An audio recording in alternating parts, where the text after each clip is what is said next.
Hi guys, let me share a recent experience with you.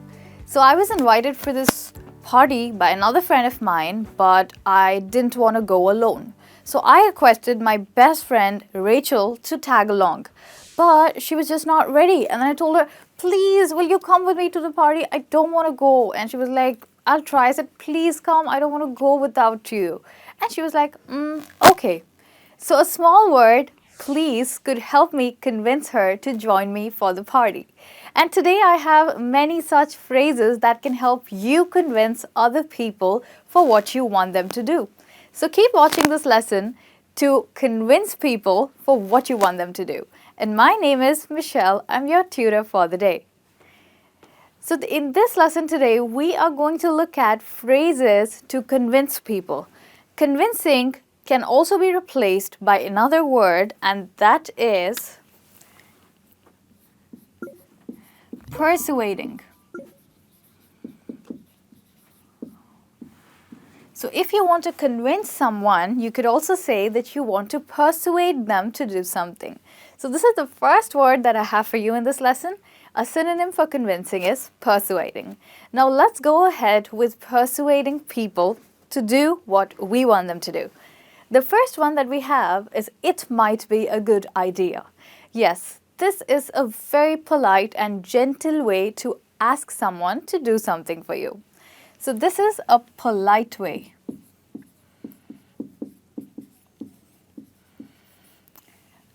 So let me give you an example of this phrase. It might be a good idea.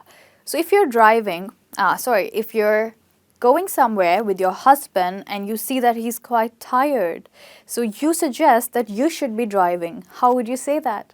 You could use this phrase and say that it might be a good idea if you let me drive from now on. You look a bit tired.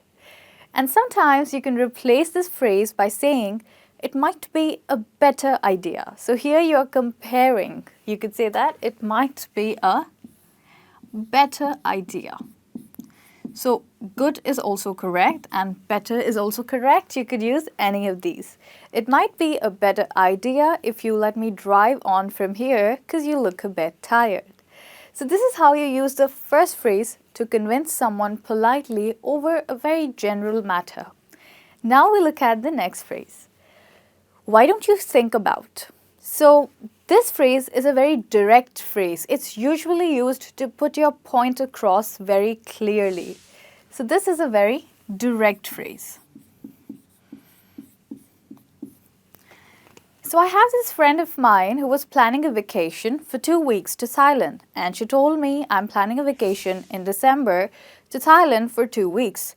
And I told her, why don't you think about a vacation for 3 weeks? After all, the third week is a holiday week because of Christmas. So here I'm using why don't you think about to convince her to take a 3 weeks holiday so that she can enjoy more, because I think it's a better idea. So this is a direct phrase to put my point across. Sometimes you can use another phrase, which is have you ever thought about? So I have this another friend who's a really good counselor, which means that whenever I'm in a problem, I go up to her. She gives me some really useful advices.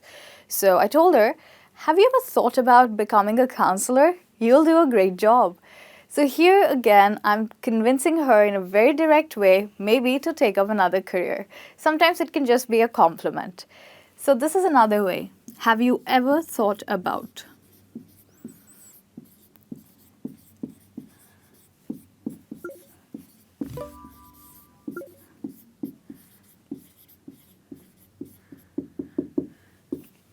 So using these two phrases, you can convince someone very directly, or you can give a suggestion to someone. So these two phrases can be used either for conveying your message directly or for suggesting something. Okay, now we look at the third phrase, and which is the simplest and the most informal phrase. We use it every day for different purposes, even to, get something done for ourselves. So actually, most of you have already been using this phrase, but just to let you know, this is one of the best and the most informal way to convince someone. So this is an informal way to convince someone. And you can use please almost anywhere. if you ask someone to get a glass of water for you, then you could be like, please, can you get me a glass of water? But here you're making a request. So that's the difference. You can use please for various purposes. You can use it to make request, and you can also use it to convince someone. For example, I used please with my friend to come along with me for the party. So I told her, please, can you come with me to the party? I don't want to go without you. Here I was using it to convince her. Now we look at the next one, go on. So when we ask someone to go on, we are asking them to try something again. So you're convincing someone to try something again. I'll just give you an example. I'll write it for you first. To ask someone to try something again.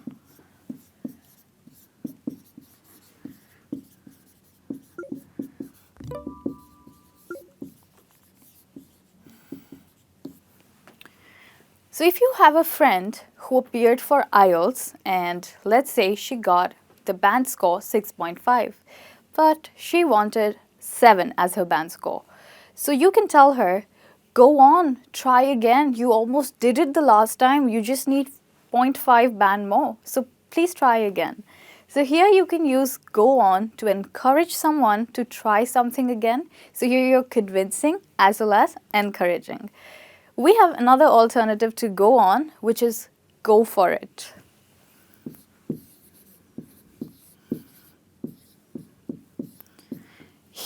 Go for it is not used to ask someone to try something again. It's usually used to ask someone to try something at least once. For example, if you get a really nice job opportunity, you shouldn't miss it. So you could say, hey, you must go for it. You won't get such an opportunity again. So here you're asking someone to try something at least once. So these are also very polite ways to convince someone to do something that you think is right for them.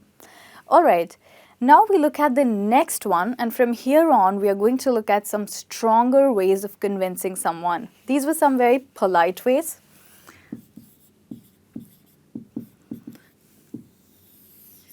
And now we'll look at some strong ways. So this one is, we'd really like you to. So we'd is short for, we did, no, we would. So we would really like you to do something. This is usually used when you want to convince someone strongly. So let's say that you're going for a vacation and your daughter tells you that, Mom, Dad, I can't join you because of etc. reason, maybe because it's my best friend's birthday that month, so I can't come for a vacation with you. You don't like that reason, it's not valid enough. So you could say, in a very strong manner, you could tell her, we'd really like you to come to France with us. So here you're strongly convincing her to come with you. So this is strongly convincing someone.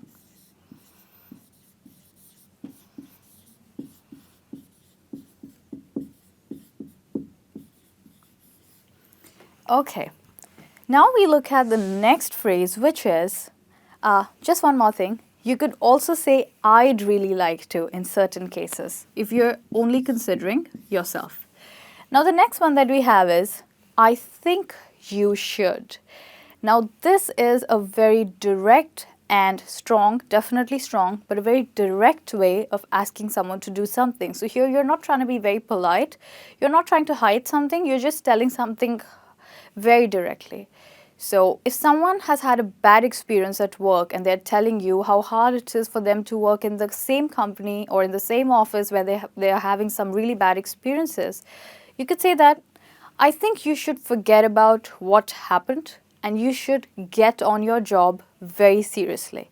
So here you're strongly and directly telling someone to do something. So I think you should is a very direct way, and you're not trying to hide anything. With this, we look at the next one. I'd prefer if you didn't. Okay, so this one is used when you are kind of forcefully telling someone to not do something. So, maybe someone at your house, a guest, or someone is sitting over the sofa with their feet on the sofa and maybe you don't like it. So if you want to be polite but still strong and forceful in a way that they actually put their feet down, you could say, I'd prefer if you put your feet off the sofa. So this is a slightly forceful way, as if you're ordering someone to do something.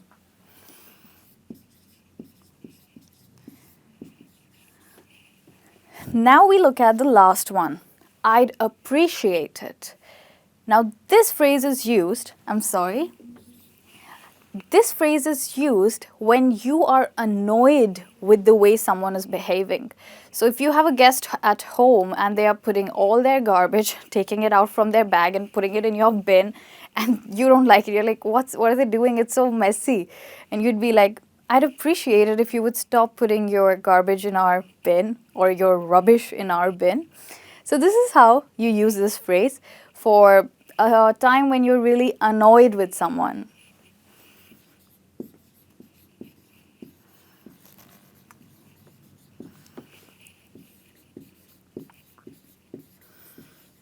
Annoyed means when you're very angry with somebody for something, okay? So here we are, and we have looked at quite a few phrases. These are some polite phrases, and these are some strong phrases. There's one more thing that I want you to consider.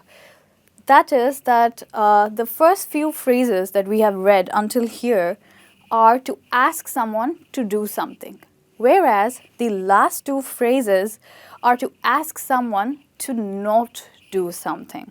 So this is how we have learned different ways of persuading people, which means to convince people. So make sure that you use these phrases when you try to convince people next time, and I hope that you bear good results. Do share with me if you have any such experiences in the past, or you will have any such experiences in the future, in the comments below. Thank you so much for having me with you. Bye-bye and take care.